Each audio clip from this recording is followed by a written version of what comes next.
This crazy lady thinks this poor guy is an employee and starts making ridiculous demands of him. But when she slips over because of her own incompetence, her crazy goes to another level when she threatens legal action against this non-employee. Happy birthday, today's your birthday, and on with the revamped show. A little bit of backstory. I used to live in Wisconsin, where snow can create slipping hazards in certain department stores. So one Sunday night, I'm heading home from church, and I decide to stop by Walmart to pick up a large storage bin. I was getting ready to move, so wanted to be prepared. Anyway, I make my way over to the storage bin aisle, trying to find the largest bin they had, when all of a sudden, this rather large lady, let's call her LL, huffs up to me and snaps her fingers saying I need to follow her and help her lift, insert whatever item it was she couldn't lift. Oh, I'm sorry, I don't work here. She was huffing and puffing. Well, obviously you work here because you're wearing a tie. I had a button-up shirt, tie and khakis on because I had just gotten out of church. For some reason, tie equals I work at Walmart? Nope, sorry, I just got out of church, which is why I'm dressed up, which I thought sounded pretty reasonable. Lo and behold, I just opened up the gates of hell, and Satan himself was about to grace me with his presence. I don't give a frick where you came from. All I want is you to lift my darn, whatever item it was she needed, into my cart. Now get your butt over here before I get your manager and have your butt fired. I'm a pretty laid-back guy, but at this point I snapped back at her. Lady, I do not work here.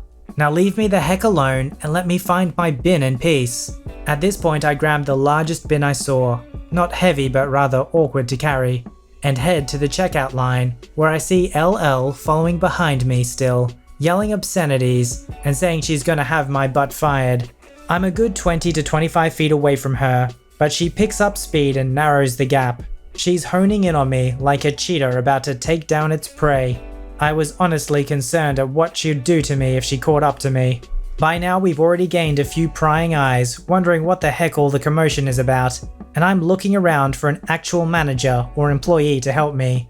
At this point, I'm about ready to drop my storage bin and make a run for the exit, when all of a sudden, a miracle happened. Remember how I said it snows a lot where I'm from and creates slipping hazards? Well, LL was going a little too fast and slipped on a puddle, and she fell hard. I guarantee the impact would have registered on the Richter scale. The sound that escaped her lips when she hit the ground was a cross between a moose bellow and a humpback whale mating call. The sound still haunts my dreams occasionally. Now I'm not totally heartless, so I slowly walk up to her, but still keep my distance since she was ready to rip my head off 10 seconds ago. Are you alright? Did you want me to help you up? I looked into her eyes, and all I saw was pure evil. Satan himself would have shrugged at the glare I received. Get the heck away from me, you piece of crap! You shoved me! Screaming and crying at the top of her lungs. Several other people had gathered, and finally several employees. She eventually gets helped up. She's still crying and says she's gonna sue me for pushing her. Luckily for me, several other customers saw the whole debacle and said she slipped on a puddle. Plus there were several "caution, wet floor" signs. A manager comes over and speaks with me and LL. LL says she's gonna sue the store for having wet floors and that she wants me fired for ignoring the customer and making her run on the wet floor in the first place, due to me still holding my large bin. He doesn't work here. Also, we have wet floor signposts. I just want to buy my bin and get out of here. This lady has been harassing me. She was blubbering and obviously embarrassed. Well, somebody better help me up then. Some employee helps her, and the manager apologizes to me.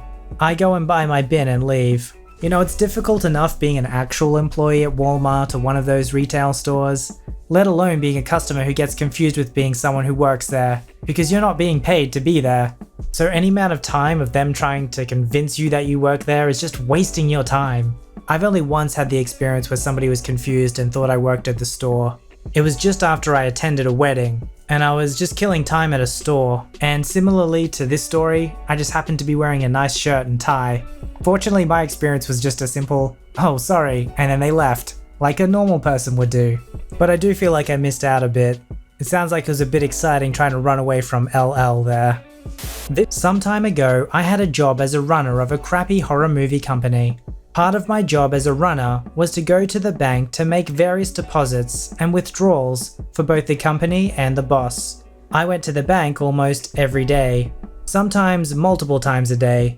The bank was in a really upscale neighborhood, so it was not uncommon to see some really high-end cars in the nearby lot where I parked. The lot was not free if you were just parking to walk the area, but you could get validation if you went to certain specific businesses, like the bank a few buildings away. At this point, I had been at my job for about 3.5 years, which meant I had been to this lot easily about 1,000 times. I knew a lot of the workers in the area by name, including the lot workers. We talked a lot, and oftentimes I could get away with not getting validation, even on days I wasn't working. I was in my mid-20s and was often in shorts, flip-flops, and a merchandise shirt from my company. We didn't have uniforms, so they just gave me a ton of shirts from their movies, so I would have some kind of identifier while I was out working. Now, I should mention that I am Hispanic with pretty dark skin. I normally wouldn't even bother mentioning that, because who cares? You know who cares? Rich entitled people. I've seen my fair share of veiled racism and typecasting over the years. Heck, even at that lot, I've been asked multiple times to park people's cars. They usually apologize and look embarrassed when I point out the guys in the polo shirts and vests with the name of the lot on them, so I usually just roll my eyes and go about my day. Occasionally, I'll get someone rude that will snap their fingers at me, which I extremely hate, or chuck their keys at me. I'm usually a bit more of a jerk, but nothing major. On this day, I was in a fairly poor mood. My company was starting to do some shady stuff and was screwing over the employees.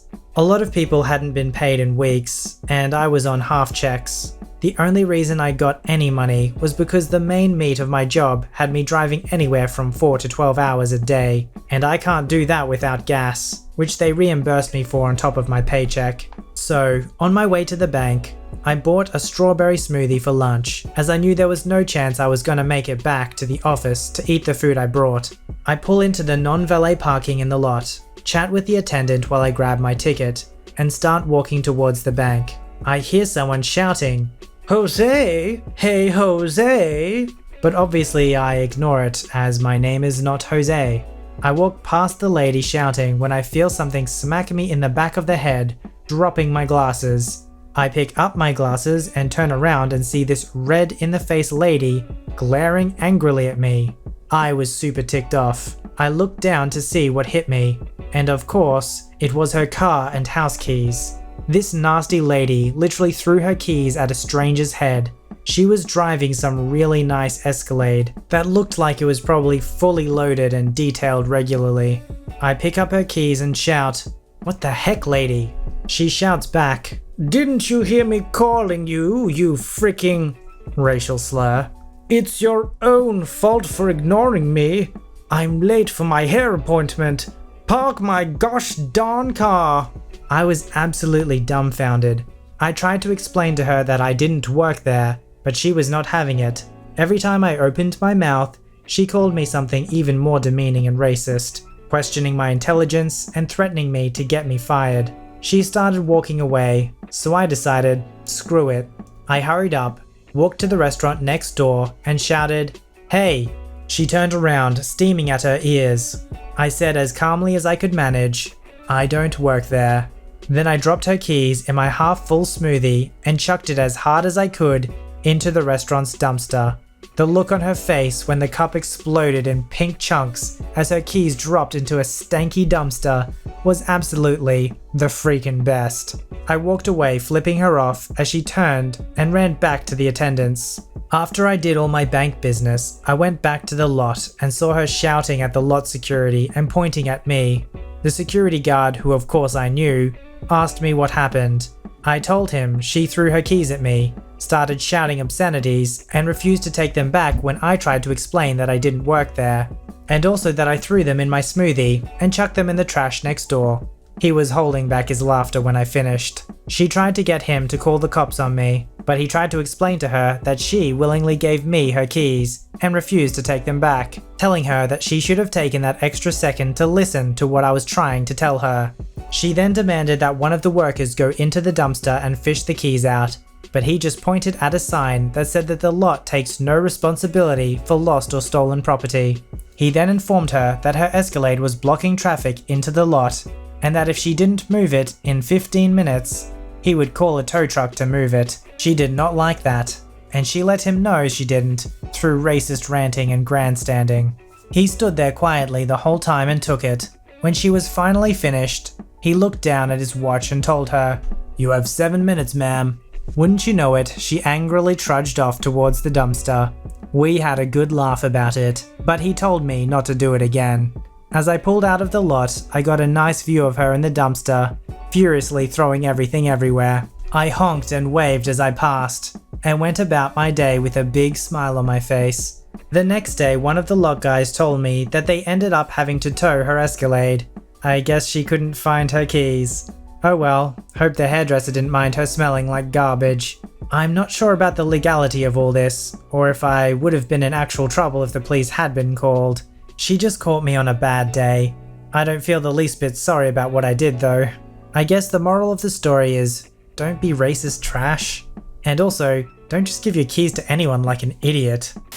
So, there's a pizza place close to where I live, and sometimes after a long day at work, I'm not in the mood to cook. So I place an order on their app for takeout when I leave for work and pick it up on my way home. Normally, it goes off without a hitch. Sometimes I even get there right as they cut it and place it in their warming bags. Today, however, things just weren't going my way. As I finally get there, the delivery guy was on his way out, important for later. And when I was on my way back to my car, up comes BB. Apparently she thinks I'm a delivery driver and that they all wear business casual. I'm opening my door and I had my pizza on the roof of my car as she stomps up to me and starts yelling. I don't register what she's saying at first. Long day at the end of a long week with little sleep.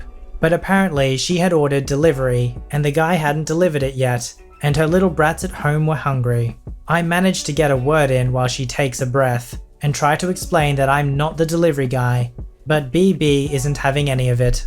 BB then stops yelling and grabs my pizza off the roof of my car, thinking it's hers. She takes one look at it, realizes it isn't hers, and throws it on the ground. I'm standing there, still a bit shocked at her behavior, when she opens the passenger side door of my car and gets in, apparently looking for more. I finally snap into action and go around and drag her butt out of my car, and, knowing he had already left, tell her to go inside and yell at the delivery guy. She apparently accepts now that I'm not the delivery guy, and without saying a word stomps inside, leaving me out there with a pizza with extra pavement for a topping. Not willing to give her the benefit of getting away with this crap, I follow her inside, curious as to how the staff will handle this, and to get another pizza. BB is mid-screech already as I walk in and stand by the door. Apparently she doesn't believe that the delivery guy already left, because the dummy outside said he was. The guy at the counter, Bob, who's worked there for a few years and is a nice guy, sees me by the door and asks if she's telling the truth. I simply tell him that she is crazy and owes me a pizza.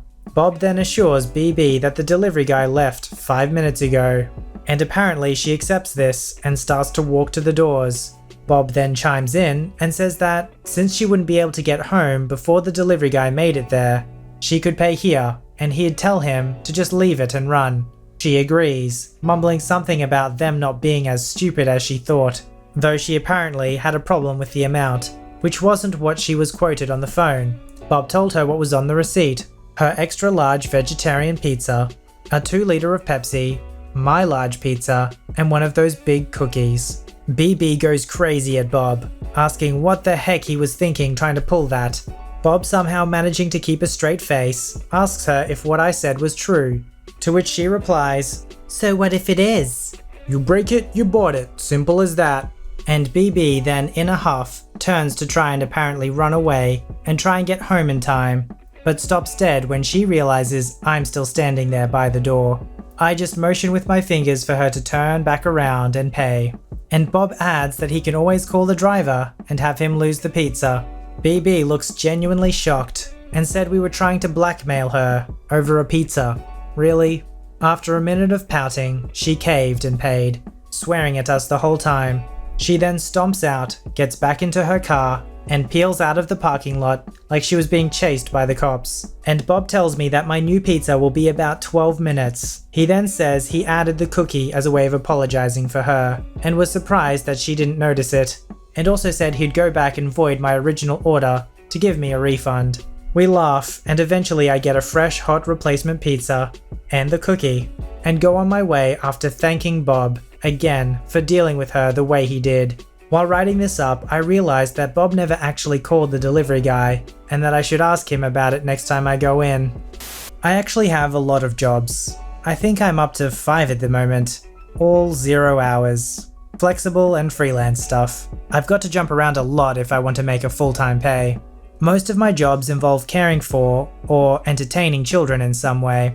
There's this one little girl. I'll call her Jane. She's about 6 and lives in my town. Has a few younger siblings, and keeps showing up at my various jobs. We don't really know each other. I just recognize her face, and she recognizes mine. Each time she finds me, she gets more and more confused. So during the school holidays, our interactions were sort of like, one week I painted her brother's face at the fair. Week 2, I helped her sister choose a book at the library event. Week 3, I sold something to her mum at the shop, etc. and so on. I've never interacted with her directly, but I've seen her at least once a week all summer. Each time she clocks me at a different job, I can see her little brain trying to figure out why I'm also here. I think I'm starting to scare her a little, like maybe I'm following her or something. No one else in her family seems to notice or remember me. So the town had this big event at the end of summer. I was not working. I was there enjoying some candy floss and chilling out, dressed in jeans and a t-shirt. I'm sitting on the benches and Jane and her family walk past. Her head turns all the way around as she stares at me. I can see her brain freaking out a little bit. Why am I here too? I give her a little wave. She waves back and off she goes. About half an hour later, I'm watching the school kids perform their little show, and I feel a tug on my sleeve. It's little Jane, tears in her eyes. She asks if I can help. This is the first time she's ever spoken to me, but she's lost her mum, and she needs help. So of course I'm going to help her. Having worked with kids, I know the drill. I get the info we need, mum's name and what she's wearing. I couldn't remember. We find the lost children's stand and get the staff to send out a message for the mum. I assure her that mummy is looking for her and we'll wait here till she finds us. She's holding my hand as we wait and she says, "I'm glad you work here too." I didn't have the heart to correct her. Submit your story to be read on the channel at voiceyherestories@gmail.com and join our Voicey veteran community at r/VoiceyHere. Don't forget to like, subscribe and hit that bell to never miss an episode. Alright Voicey veterans, I'll see you in the next one.